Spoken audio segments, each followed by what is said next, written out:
ya? Di kertas, Pak. Mungkin saya foto dulu, nanti baru saya share screen, Pak. Iya, coba biar. Yang, ya, Mas David ya. Jadi Pak Faisal tuh nggak bales kan sampai sekarang. Jadi saya isi aja ya, nggak apa-apa ya. Apa nggak? Mau nggak? Apa mau sama Pak Faisal aja? Nanti kalau mau sama Pak Faisal ya diganti jadwalnya. Gimana guys?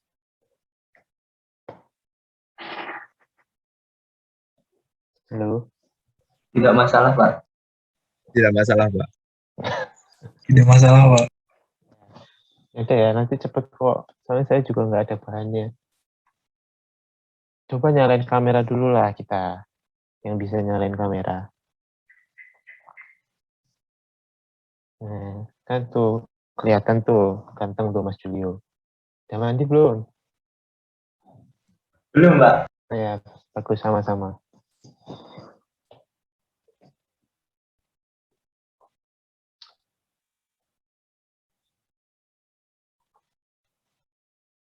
Kok yang lain nggak nyalain kamera ya?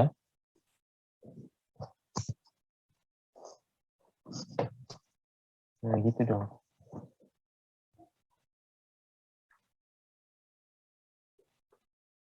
Maaf ya guys. Jadi saya tuh nggak dikabarin sama Pak Faisal. Maksudnya Pak Faisal juga mungkin sibuk ya, jadinya saya belum sempat nyiapin apa-apa. Nanti seadanya aja ya.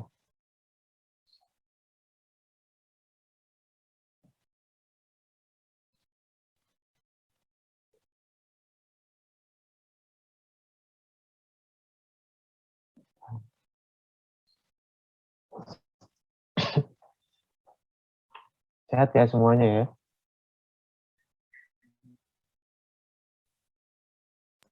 Sehat, Pak. Sehat, alhamdulillah. Saya kemarin sipil itu habis ditutup di kampus maksudnya karena ada yang positif. Ada yang positif dia ke kampus, terus Pak Zudi sekarang Pak Zudi itu kena COVID. Itu jadi hati-hati tetap fokus, jangan lupa makan dan minum yang bagus. Wah, Mas David udah belum ya? Sudah, Pak. Ini saya izin share screen, Pak. Ya, coba dijelaskan ke teman-temannya ya.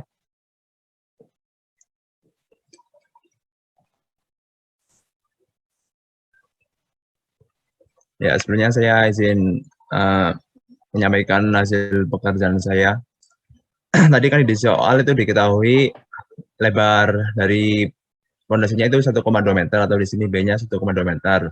Kemudian dalamnya atau DF 0,6 meter dengan sudut friction kohesinya itu 35 derajat.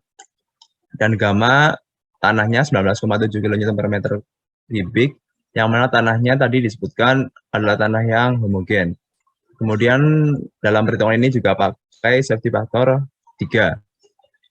Nah, pertama ini mencari dulu nilai NC, NQ, N gamma. Tapi tadi kohesinya tidak disebutkan sehingga diasumsi 0 NC-nya sehingga bisa tidak perlu dicari.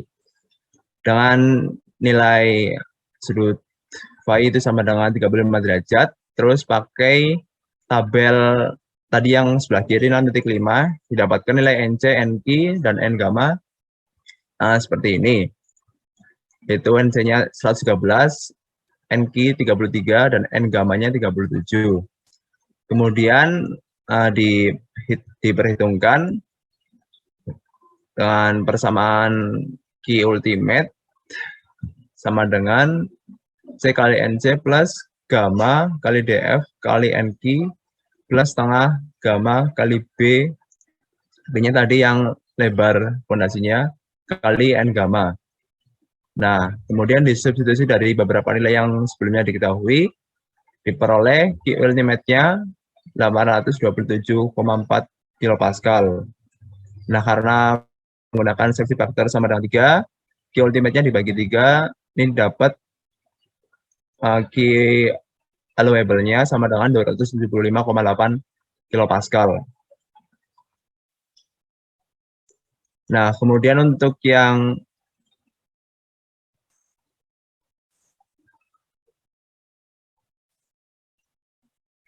satunya lagi dengan cara serupa, tapi karena menggunakan apa istilahnya ya, grafik yang berbeda, yaitu dari yang 6.6, yang berbeda nanti ada di nilai NC dan NG-nya. Nah, dengan menggunakan grafik 6.6 diperoleh nilai key allowable-nya sama dengan sekitar 299,44 kilopascal. Mungkin seperti itu, Pak Prama.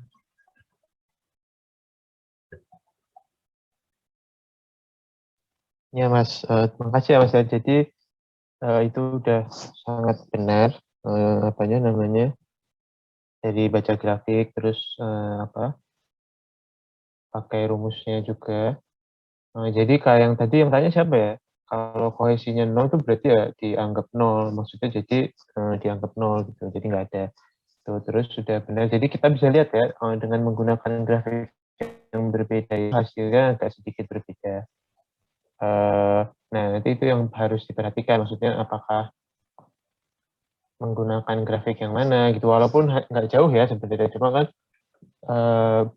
beda ya yang grafik 6,6 itu mendapatkan key allowable-nya itu yang lebih besar ya daripada yang grafik 6.5. Nah itu kan dalam perancangan nanti dapat berpengaruh juga karena otomatis kan berarti bebannya itu yang bisa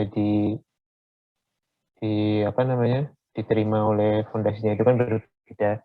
Nah itu, makasih ya Mas ya. Jadi gitu ya teman-teman Mas dan Mbak semua. Nanti mungkin bisa di-share di grup aja Mas itu jawabannya, biar yang lain juga bisa kalau misalnya ada yang belum bisa. Itu makasih Mas. Terima kasih Ini Pak. Pak Faisal udah, ya siap. Pak Faisal udah balas. Katanya ya dilanjut saja. Ya udah dari saya isi aja ya. Lalu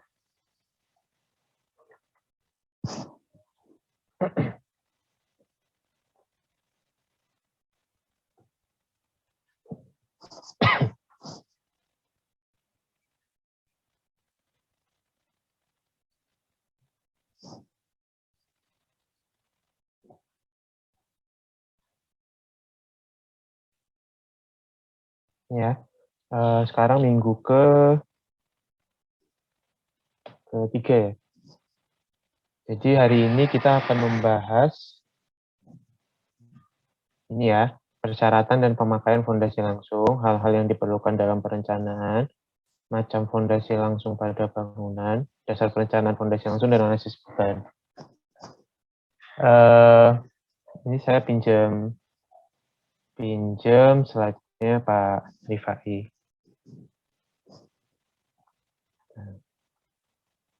Ini awalnya ya. Ini slide-nya Pak Rifai ya. Jadi fondasi langsung atau fondasi dangkal itu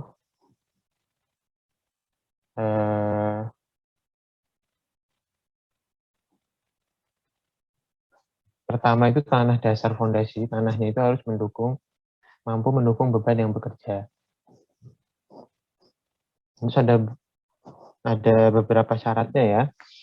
Itu yang pertama itu ya di atas tanah yang mampu menahan beban. Nah, kalau nggak bisa menahan beban, ya kita harus pikirkan lagi, maksudnya apakah tanahnya kita perbaiki atau desainnya kita ubah.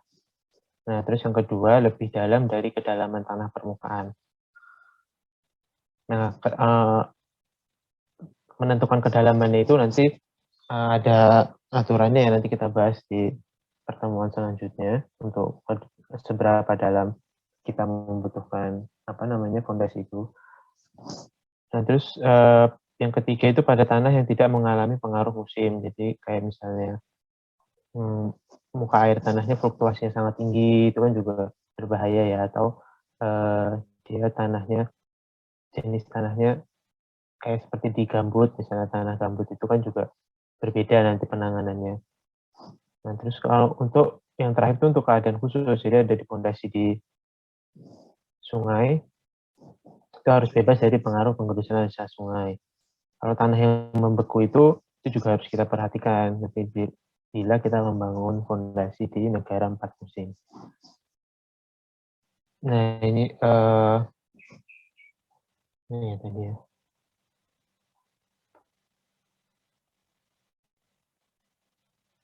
Jadi ada faktor-faktor yang berpengaruh pada perencanaan fondasi dangkal. Yang pertama yang kita kemarin udah bahas ya, ada muka air tanah, terus juga bekas bangunan lama, itu apakah dulunya tempat sampah, sumur, septic tank, kolam, itu kan juga nanti daya dukung tanahnya juga berbeda ya. Dan terus ketiga itu fondasi baru di sisi fondasi lama, seperti gambar ini. Itu juga harus kita perhatikan nanti karena ada gaya yang bekerja di sini kan. Nih, misalnya ada fondasi lama di sini, terus kita bikin fondasi baru. Ini kan ada tekanan tanahnya ya, dari tanahnya ada. Itu juga harus kita perhatikan. Atau bangunan baru di sisi bangunan lama. Ini bangunan lama. Kalau kita bikin bangunan seperti ini, kan pasti akan terjadi penurunan ya, pasti. Karena kan kita memberikan beban kepada tanah. Nah, settlement itu akan mempengaruhi bangunan yang lain. Kalau untuk tanah pasir, biasanya itu terjadi settlement yang cukup besar mungkin ya. Kalau misalnya di tanah lempung itu nanti dia akan menekan tanah di sekitarnya sehingga bangunan lama itu akan miring ke arah sana. Dan juga kita harus memperhatikan fondasi di atas 2 lapis tanah yang berbeda. Itu kan kemarin juga kita udah bahas ya. Nah, itu jadi kalau misalnya tanahnya berbeda itu nanti gaya yang beban yang bekerja, gaya yang bekerja itu juga berbeda. Itu ya. Terus saya share juga ini ya. Ini tadi soalnya di buku ini ya, tadi ya di bukunya Robert D. yang Foundation Engineering.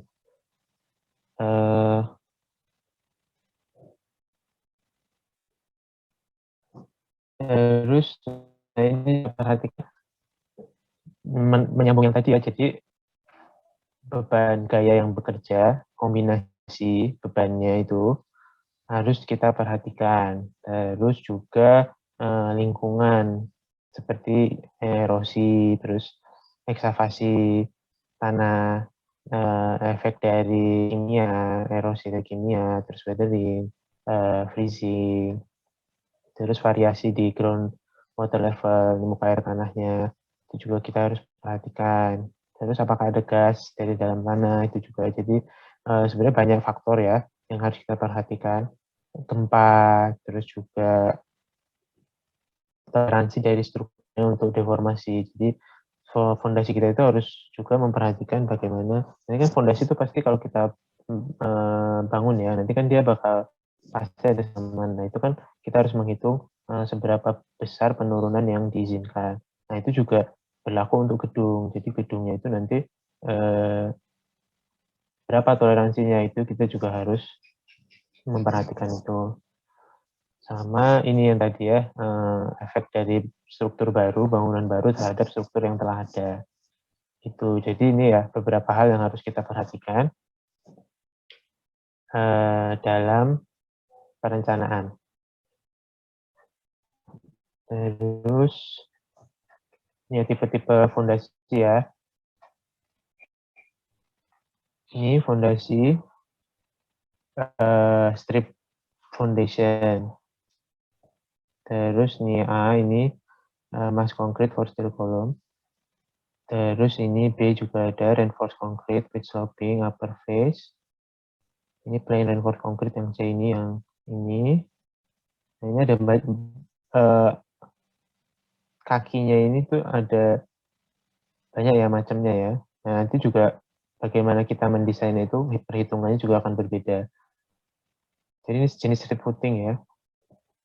Nah, ada juga ini strip foundation atau dengan tembok bearing wall. Jadi dengan beban menerus, atau dengan ini close space kolom-kolom ini, itu juga nanti berbeda gitu. Terus ya fondasi telapak itu cuma satu ya. Kalau yang tadi yang di buku ini tuh strip tuh berarti menerus, dinding menerus ke arah sana ya. Terus ada fondasi gabungan itu yang seperti yang ini fondasi gabungan ini. Dan juga ada fondasi plat, jadi menyeluruh. Nah, ini biasanya dipakai di tanah khusus ya. Kayak misalnya kalau camping gitu di Gunung Kidul itu misalnya di bawahnya ada rongga. Nah, itu kita biasanya pakai rough footing ini. Nah, dasar-dasar perancangan fondasi itu apa? Yang pertama, menentukan jenis, kedalaman, dan kuat dukung tanah dasar fondasi. Setelah kita tentukan, jadi jenisnya kita pakai apa, kedalamannya apa, kuat dukungnya apa. Nah, kuat dukung tanahnya ini kita dapat dari mana? Yaitu bisa dapat dari hasil lab, hasil uji lab, hasil bor, tuh nanti kita dapat. Jadi kita juga harus menguasai soil mekanik ya, mekanika tanah, karena dasarnya kan itu ya, dasar dari geoteknik kan mekanika tanah 1 dan mekanika tanah 2. Nah itu jadi walaupun kita tahu jenisnya apa, terus hitungannya, rumusnya dalam merancang fondasi kita tahu, tapi kalau kita tidak bisa mendapatkan parameter tanahnya itu kan berarti kita tidak bisa mendesain. Jadi itu yang penting ya, apa namanya, gimana caranya kita mendapatkan kuat dukung tanah di tempat yang akan kita bangun. Selanjutnya menentukan denah dan ukuran fondasi berdasarkan beban yang bekerja. Nah, beban yang bekerja ini apa aja? Ini nanti ada beban mati, ada beban hidup, ada kombinasi keduanya. Jadi itu juga harus kita perhatikan. Terus dimensi struktur fondasi itu didasarkan pada konstruksi yang digunakan. Nah, ini sesuai dengan SNI ya nanti ya. Nanti ada di apa namanya? Di SNI. Kan udah saya share ya. Di SNI itu nih. Nanti dibaca, sini ada syarat-syaratnya. Tulangannya harus besarnya berapa, jenisnya apa, betonnya apa, K berapa gitu tuh ada. Tuh. Terus, nah ini dah ya, terima kasih Pak Rifai. Slide-nya ini saya ganti ke slide-nya Pak Faisal lagi. Nah, nah ini ya, jadi tadi kan kita udah bahas ya persyaratannya apa, terus hal-hal yang diperlukan, yang harus diperhatikan, macam fondasi ini juga apa, nah dasar-dasarnya apa. Nah sekarang kita masuk ke analisis bebannya. Nah sebelum kita masuk ke sini, ada pertanyaan nggak?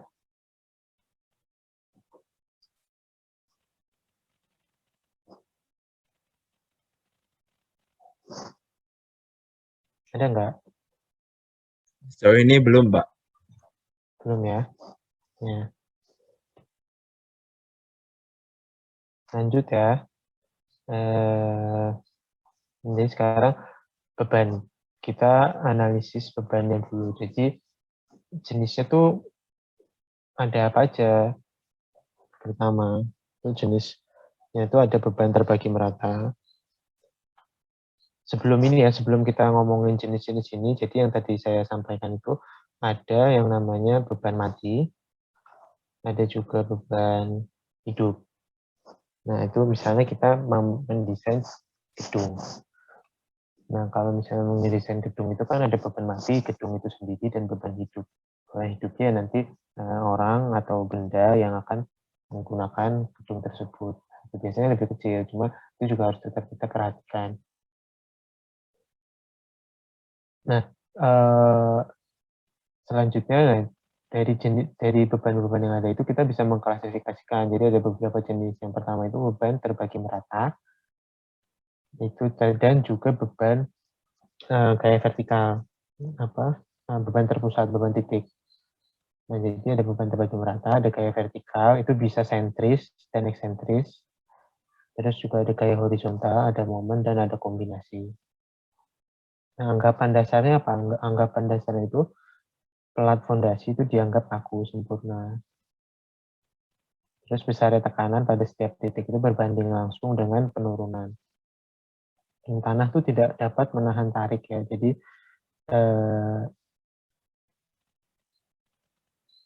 tanah tidak dapat menahan tarik. Terus tandanya ya kalau terdesak itu positif, tarik itu negatif. Yang pertama beban merata. Dan jika berat fondasi diabaikan, kalau berat fondasi diabaikan berarti reaksi tanah ini ya, stresnya ini itu sama dengan G kan. Jadi beban yang didapat sama dengan yang di tanah adalah sama dengan beban yang menekan tanah itu sendiri. Nah, jika luas fondasi A, maka reaksi tanah stresnya adalah G ini dibagi A luas fondasi. Nah, G ini itu sama dengan beban merata tadi, G kecil dikali luasan dibagi luasan tanah. Nah, itu kalau posisinya apa namanya di atas tanah ya. Kalau misalnya di dalam tanah itu jadi beban yang bekerja itu sama dengan beban tanah dan juga beban telapak fondasi. Nah, jadi Q1 ditambah Q2.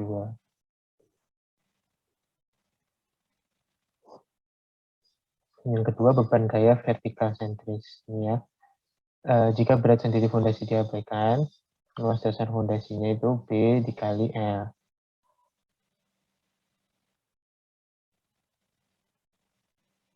Karena ini sentris, jadi fondasi kan yang kita bahas tadi ya, dianggap kaku sempurna. Jadi fondasi kaku dan sentris, bebannya sentris. Maka turun merata, sehingga tekanannya itu merata. Jadi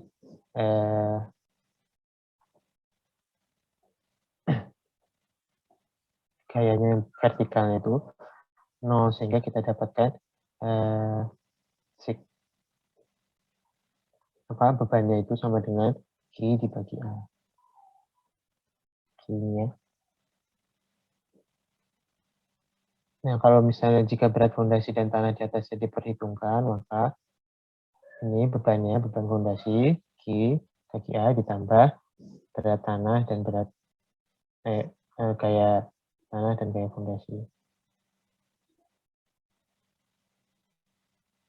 Ya, itu. Nah, ini ada contohnya ya. Ini jika beban nih 300 kN G-nya sentris 1,2 meter tanah, kedalamannya 1,2 meter, terus tebal fondasinya ini 0,6 meter, kedalamannya diketahui, ini lebarnya 2, panjangnya 2,5. Yang kita hitung sesuai ini kan, Q1 ini 300, Q2 tanah kita hitung ini, terus Q3 ketemu, totalnya sekian. Yang berarti yang diterima oleh tanah itu sebesar 93,6 km.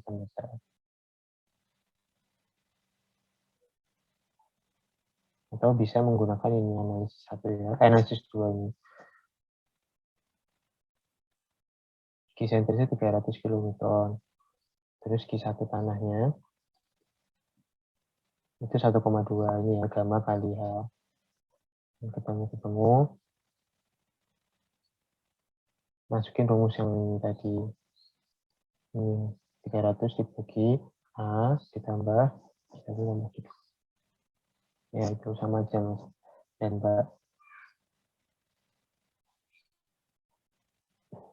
Nah, yang ketiga beban momen. Jadi perjanjiannya pusat dasar fondasi itu O.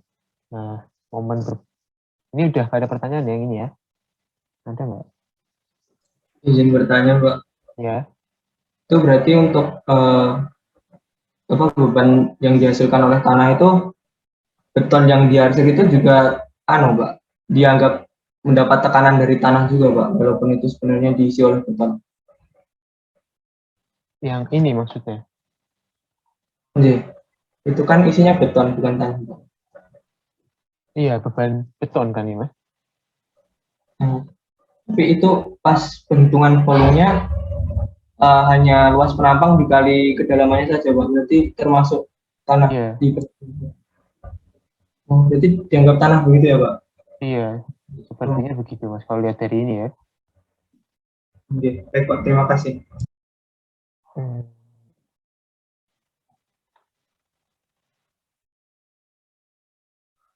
Iya, Mas. Gitu, seperti ini. Kalau lihat dari ini. Ada lagi?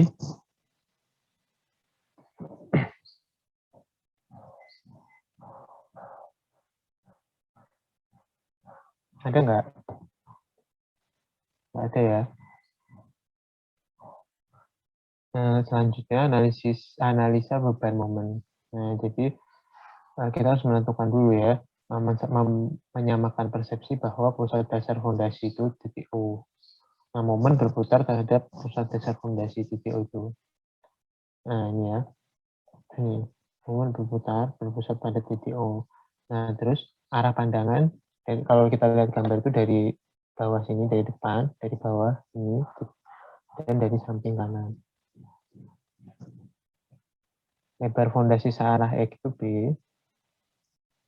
searah Y itu L.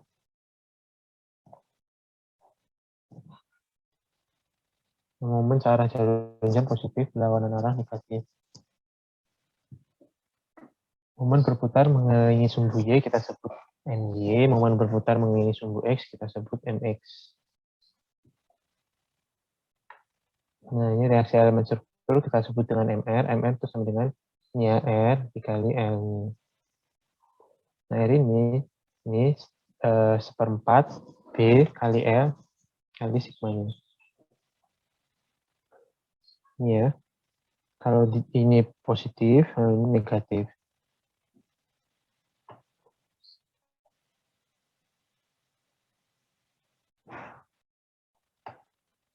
R, MR sama dengan R kali R. R-nya itu ini.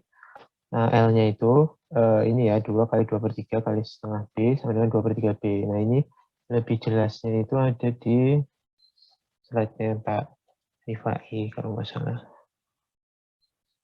Mana ya? Nah, ini. Ini R ini ya, 2 per 3 kali setengah BX. 2 per 3 itu kan momennya ini, alangannya ya, 2 per 3. Setengah dari BX. Sama, terus itu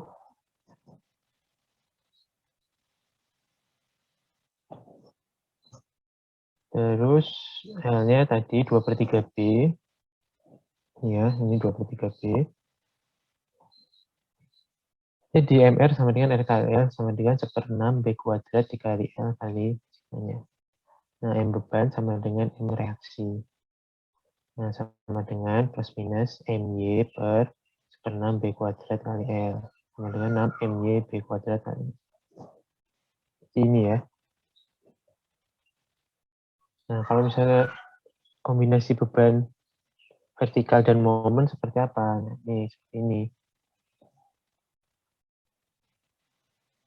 Sigma maksimumnya ini Q per A, kan ini beban senterisnya ditambah ini momennya, momen terhadap sumbu Y. Ini minimumnya ini. Nah, karena kita lihat dari ini ya, ini kan Q per A ditambah momen yang bekerja. Nah, didapatkan apa namanya ini? Gaya-gaya yang bekerja itu seperti ini. Nah, maksimumnya di sini, minimumnya di sini. Nah, ini negatif, ini positif. Jadi ya kalau maksimum kita tambah, kalau minimum kita kurang. Seperti itu. Nah, untuk tanah, sigma minimum lebih besar dari 0, lebih besar sama dengan 0 itu desak. Karena tanah tidak bisa mendukung tarik seperti yang kita lihat tadi ya. Jadi kan tanah tidak bisa mendukung tarik sehingga yang ada itu hanya desak dan pasti itu lebih besar dari 0 seperti ini. Lebih besar dari 0. Dengan sumbu X positif di kanan O, ya, reaksi di setiap titik dengan jarak X dari O adalah ini. X ya, ini jaraknya X ya. Tegangan maksimum pada X sama dengan B bagi 2.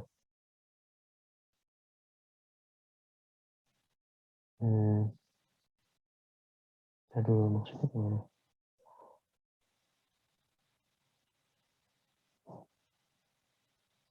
Oh ya, ya misalnya pada jarak X itu sama aja sebenarnya, cuma ini dia nanti lebih kecil dari kalau kapasitasnya. Kalau minimumnya pasti lebih besar dari 0.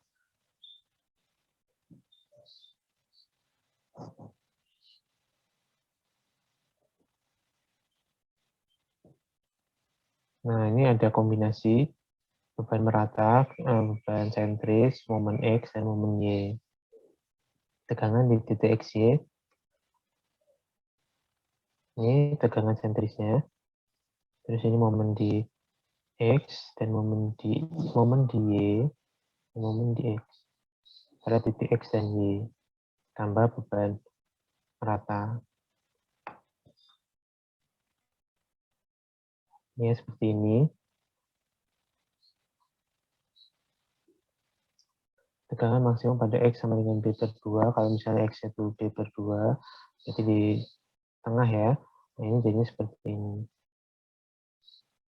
Ini kalau di sebelah, kalau di sini ya, ini di sebelah kiri di sumbu titik O, ini jadinya seperti ini. Lebih besar dari 0. Ini analisis dengan cara lain.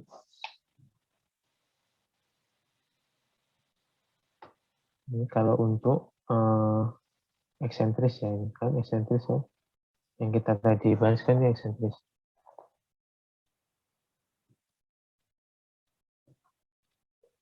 Ini seperti ini.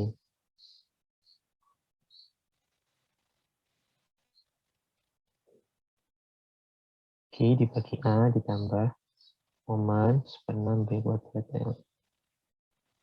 Ini Q eksentris. Karena Q eksentris ini M-nya per Q.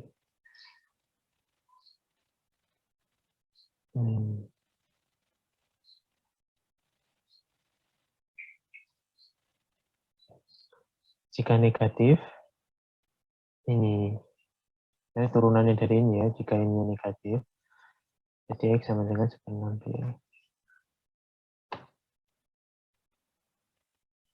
Nah ini jika ini titik eksentris ini lebih kecil, lebih besar B per 6. Itu terjadi tarik. Bagian tarik tidak dapat diperhitungkan. Kan tidak dapat diperhitungkan. Jadi yang kita perhitungkan itu yang ini. Nah itu vertikalnya 0, momennya 0. Q sama dengan R dan berimpit. Ini Q sama dengan R dan berimpit.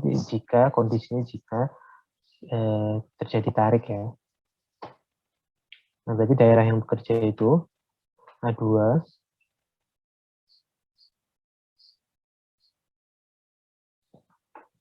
sama dengan 3 kali A1. A1 sepertiga dari A2. Jadi yang didapatkan nanti seperti ini untuk beban maksimumnya.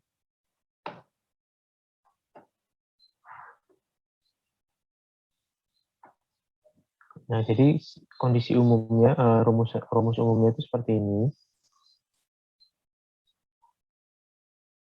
Ini berlaku jika kita di kondisi tidak terjadi tarik, di mana ini lebih besar dari 0. Jika lebih kecil dari 0, nah itu dianalisis khusus. Ini seperti ini, cara coba-coba ini tadi ya. Atau dengan cara Meyerhof, luasan efektif.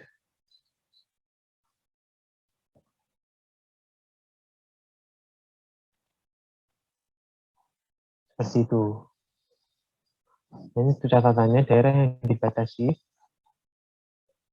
ini di bagian tengah.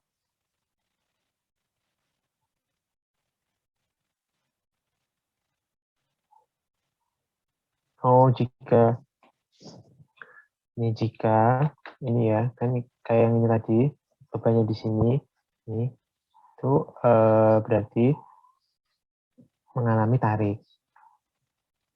Seperti ini. Namun jika ini yang di daerahnya yang dibatasi ini itu berada lebih kecil dari B per 6 dan juga lebih kecil dari L per 6, maka ini terjadi di bagian tengah ini. Atau ini di intinya ya. Di titiknya. Nah, jika resultan Q-nya jatuh di dalam ini, dalam area yang ini, maka seluruh dasar fondasi mengalami tegangan desak. Jadi tidak terjadi tarik walaupun dia nggak di pusat titik O ya, misalnya di sini itu kan berada dalam sini, itu seluruh dasar fondasi mengalami tegangan desak. Jadi berlaku rumusannya ini. Begitu. Ada pertanyaan?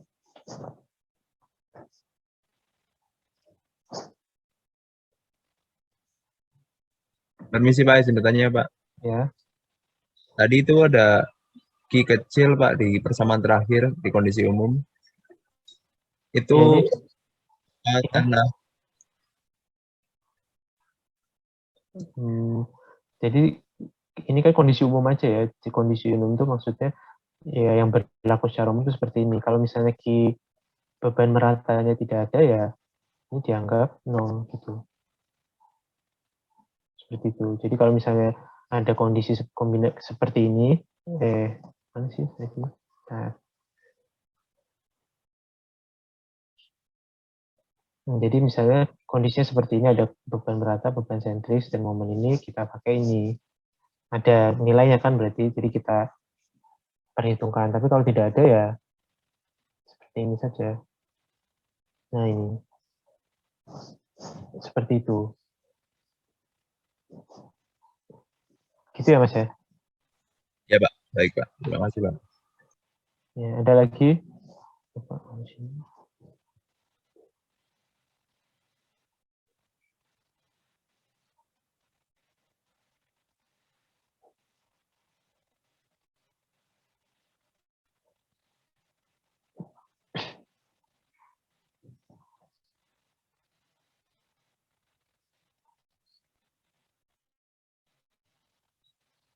Ada lagi nggak? Permisi Pak, izin bertanya lagi Pak. Ya. Kalau untuk perhitungan yang Q ultimate itu kan memang diperhitungkan juga beberapa faktor kayak seperti kohesi tanah dan lain sebagainya. Ya. Nah kalau untuk beban dari fondasi ini apa juga diperhitungkan terkait dari nanti material fondasinya Pak? Mungkin nanti berpengaruh terhadap GSK-nya gitu sehingga lebih ada. Betonnya misalnya. Iya. Kalau seingat saya itu kalau di fondasi dangkal tuh enggak ya. Cuma misalnya kalau misalnya di dalam, misalnya fondasi dalam pakai PA itu nanti ada friction-nya itu juga kita harus perhatikan. Cuma kalau di dangkal kayaknya enggak. Bentar ya Mas ya. Kayaknya enggak deh.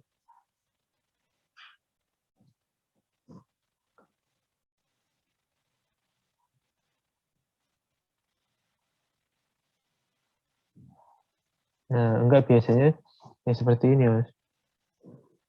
Jadi kita fokus pada bebannya saja. Gitu.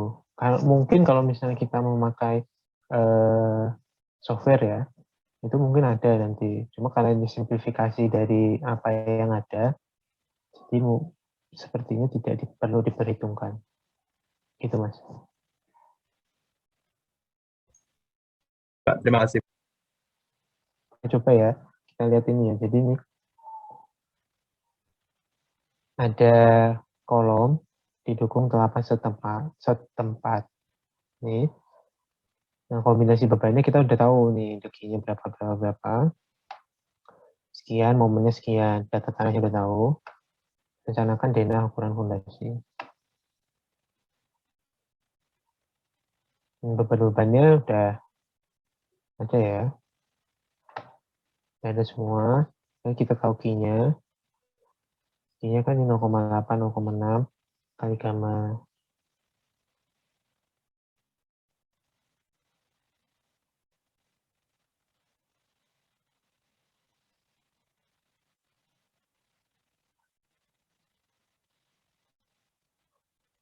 Nah, terus ya ini. Gerakan yang terjadi di dasar fondasi itu harus lebih kecil dari Q-nya. Ini kan, ini lebih kecil dari ini. Nah, dengan titiknya ya, eksentrisitasnya 0,16, maka pusat lasan dibuat 0,16 di kanan as kolom. Harusnya sini, ini kolomnya. Karena kita memperhitungkan momennya ini. Ini ya, yang pergi ini. Ya udah terus dimasukin kayak yang tadi itu.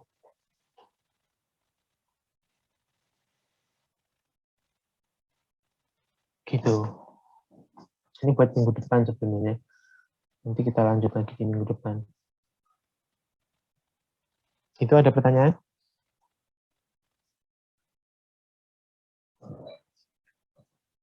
Ada pertanyaan nggak?